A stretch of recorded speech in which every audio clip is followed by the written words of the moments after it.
out with a very simple raw material, sand. Sand is primarily made up of silicon dioxide or silica.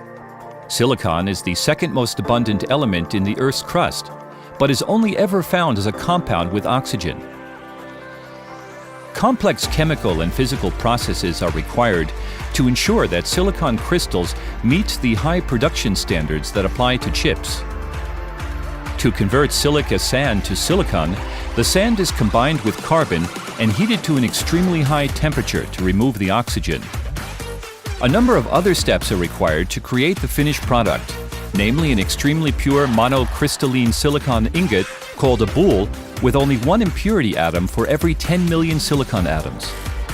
Silicon boules are fabricated in a range of different diameters. The most common sizes are 150, 200, and 300 millimeters. Wafers with large diameters offer more space for chips.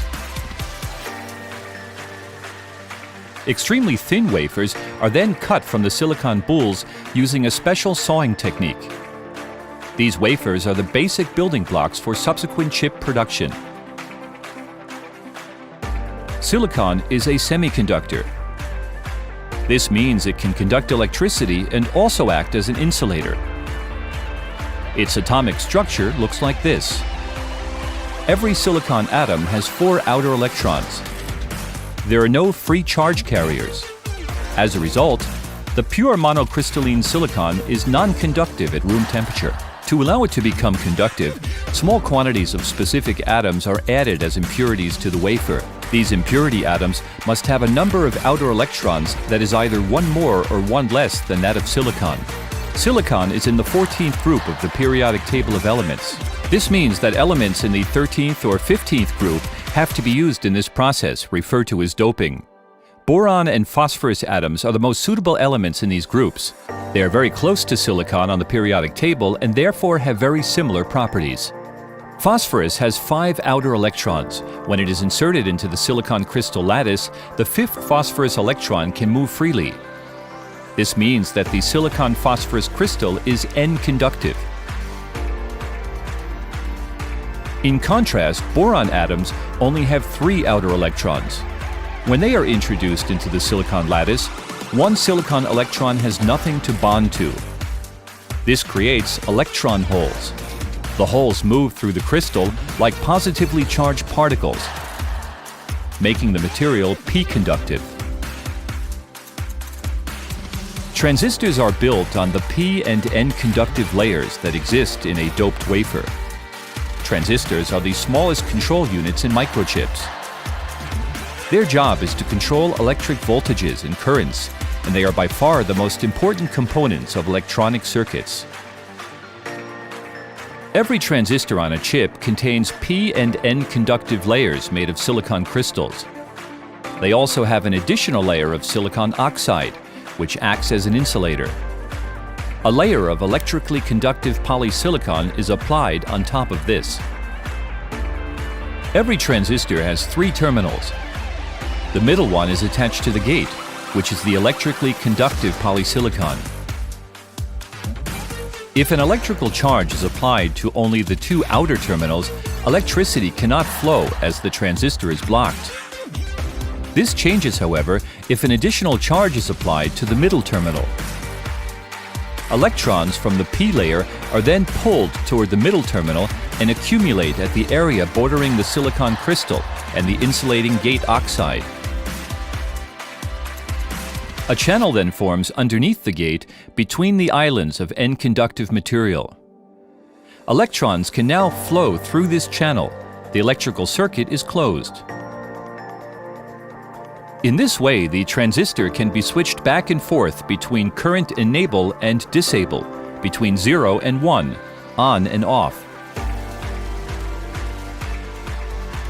But how are these layers created on a wafer? The process to manufacture chips from a wafer starts with the layout and design phase. Highly complex chips are made up of billions of integrated and connected transistors, enabling sophisticated circuits such as microcontrollers and crypto chips to be built on a semiconductor surface measuring just a few square millimeters in size. The sheer number of components calls for an in-depth design process. This entails defining the chip's functions, simulating its technical and physical properties, testing its functionality, and working out the individual transistor connections. Special design tools are used to draw up the plans for integrated circuits and develop a three-dimensional architecture of sandwiched layers. This blueprint is transferred to photomasks. Providing geometric images of the circuits, the photomasks are used as image templates during the subsequent chip fabrication process. To ensure that the microscopic structures of a chip are reproduced flawlessly, they have to be fabricated in a dust-free environment with stable temperature and humidity levels. In other words, they have to be made in a clean room. A clean room is a room in which no more than one particle of dust larger than 0.5 micrometers is permitted in around 10 liters of air. This is even cleaner than the air in an operating room. The ventilation, filtration, and supply systems in a clean room therefore have to be extremely sophisticated. Several million cubic meters of air are circulated every hour, and hundreds of air volume regulators maintain a constant air flow. Employees in these production areas have to abide by an extremely strict dress code. They are not permitted to smoke before work or wear any makeup or jewelry. Cleanroom production areas can only be accessed through a special airlock. Chips are built on a base wafer cut from a silicon boule. Depending on their size, several dozen or several thousand chips can be fabricated on one wafer. First of all, the surface of the wafer is oxidized in a high-temperature furnace operating at approximately 1000 degrees Celsius to create a non-conductive layer. Then a photoresist material is uniformly distributed on this non-conductive layer using centrifugal force. This coating process creates a light-sensitive layer. The wafer is then exposed to light through the photomask in special exposure machines known as steppers. During this process, coaster-size areas of the chip template, known as reticles, are used to transfer the complex geometric patterns of the circuit design to the silicon wafer. The exposed area of the chip pattern is developed, revealing the layer of oxide below. The unexposed part remains as is, protecting the layer of oxide. After this, the exposed layer of oxide is etched off in the areas that have been developed using wet or plasma etching. With plasma etching, special gases bond with the substrate to be removed in the reaction chamber. This enables microscopic layers to be removed in the windows that were exposed and developed in the previous step. Once the photoresist residue has been stripped and the wafer has been cleaned, the wafer undergoes further oxidation.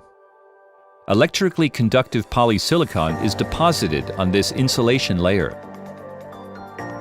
Then photoresist is applied again, and the wafer is exposed to light through the mask. The exposed photoresist is stripped again. Now the polysilicon and the thin oxide layer are etched off. These two layers only remain intact in the center under the photoresist. The next step is the doping process, where impurity atoms are introduced into the exposed silicon.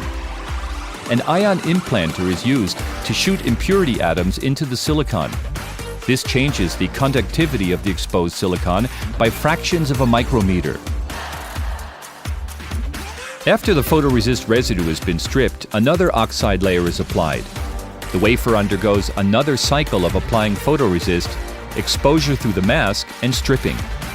Contact holes are etched to provide access to the conductive layers, enabling the contacts and interconnections to be integrated in the wafer.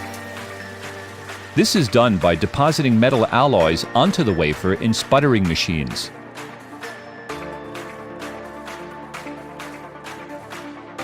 Once again, the photoresist and mask are applied.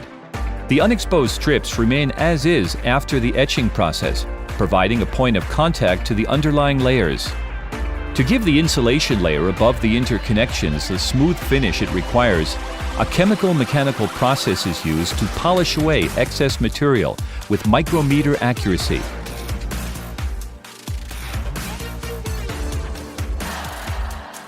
These individual steps may be repeated multiple times in the fabrication process until the integrated circuit is complete. Depending on the size and type of chip, the wafer will now contain anything from several dozen to thousands of chips. Individual chips are usually sawed out of the wafer. The chips are not lined up flush with each other on the wafer because tiny parts of the wafer splinter off during the sawing process. A certain amount of space, known as the scribe line, is always left between the individual chips. Test structures are also integrated in the space between the chips and used to take measurements immediately after production. These test structures are destroyed during the sawing process. The size of the resulting chips typically varies between 1 square millimeter and a few square centimeters. The final stage of fabrication is assembly. Here, the individual chips are placed in a package and terminals are attached. The result is a finished semiconductor device, which can be mounted on circuit boards using different types of terminals. Over 1,000 connection contacts can be realized. Here are some examples of ready-packaged semiconductor components. Special larger packages are used for power semiconductors, intended for applications such as trains, electric cars, solar panels, and wind turbines. These power semiconductors are designed to switch electrical currents of up to several hundred amps and voltages that run into the thousands. Switching at this level generates high temperatures, and this heat has to be dissipated via cooling areas integrated into the packages. Here you can see some fully packaged power semiconductors.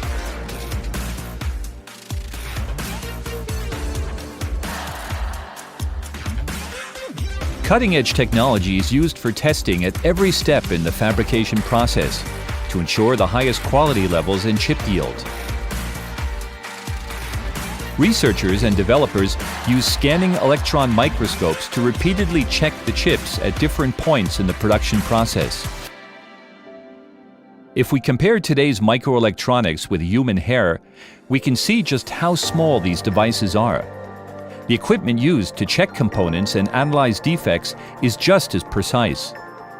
These high levels of precision and quality are essential at every stage of the workflow, from the production of silicon boules through the cleaning room fabrication to quality control, in order to deliver these tiny building blocks that have such a big impact on our lives, today and in the future. After all, demand is rising for innovative semiconductor solutions that make life easier, safer, and greener. For technology that achieves more, consumes less, and is available to everyone. Microelectronics is the key to a better future.